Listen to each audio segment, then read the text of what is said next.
Hi there.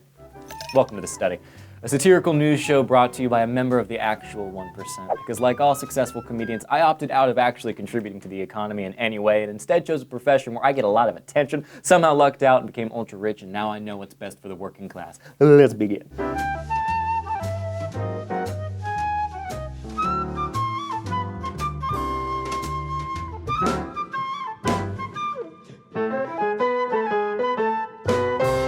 Everything about that? One. Like comedians are like, I know, and it's like, they've never had a real job. The 10th Republican debate was held earlier this week, and SourceFed, this channel, got an in-depth interview with Donald J. Trump, a candidate I thoroughly endorsed once upon a time. Let's take a look at the clip. Hey, over here, sir. Ready? Yeah. Young people, I love you. Yeah. What's your biggest issue with minorities right now? None. That's great.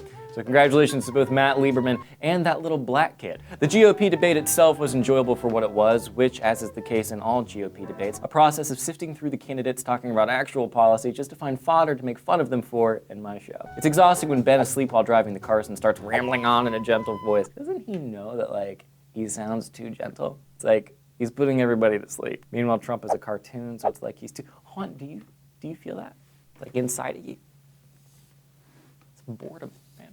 I'm so bored with this. Hey, did you guys see this dude who spent $21,000 to turn his spare bedroom into a bat cave? I don't have a joke about this because even though I'm Elliot C. Morgan, some news stories are too sacred. A man in Bethlehem was arrested and charged for being a, quote, serial semen squirter. It's like, hot damn, if that's a crime, I don't want to be innocent. Look out, Juan. Gross!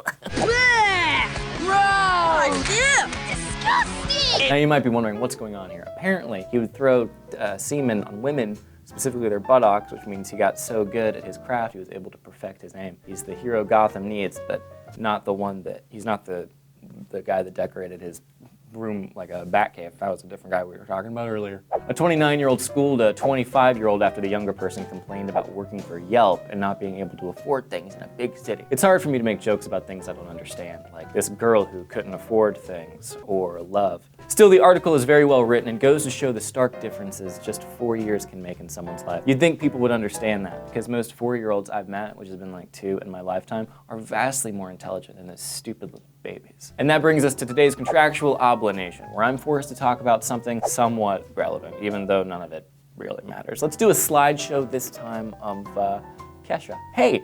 Here's what happens if you brush your teeth with a bottle of Jack. Kesha, whose music everyone loved to crap on until she revealed that she actually has talent and is an actual human being who went through some actually traumatic experiences, was recently denied a request to be let go of Dr. Luke's record label, prompting the hashtag #FreeKesha because it's not a real movement unless there's a hashtag. If you're not familiar with the story, Dr. Luke is a producer who's made most of the songs you pretend not to listen to. He's also an awful human being. He's like the Martin Shkreli of music producers. Kind of like how Rick Rubin is the Jesus of music producers. Hi, Jesus? There's a joke there. You figure it out. A judge decided her complaint just wasn't good enough, and BuzzFeed released an article of every major pop star spokesperson pretending to not have any idea what was happening because, again, Dr. Luke is talented, and what's a rape allegation against a top 40 chart? Fortunately, recently, a one Lady Gaga has took to Kesha's defense because that's just how Lady Gaga does. By the way, I might hate minorities, the LGBT community, Sharpays and Sharpies, but I'll be damned to heaven if Lady Gaga ain't the coolest stage name of all time. Kesha, if I were in your position, I would feel lost, not knowing what to do, but feeling deep down that I must do something. I would give in to that not knowing. Accept it. I would look at my circumstances and surroundings and ask myself, what now? What is my next step? Knowing I must give what I have to the world. I don't know you. I don't know your journey. I don't know your mind.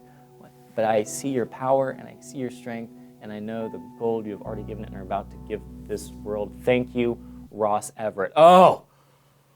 Whew! Thank God.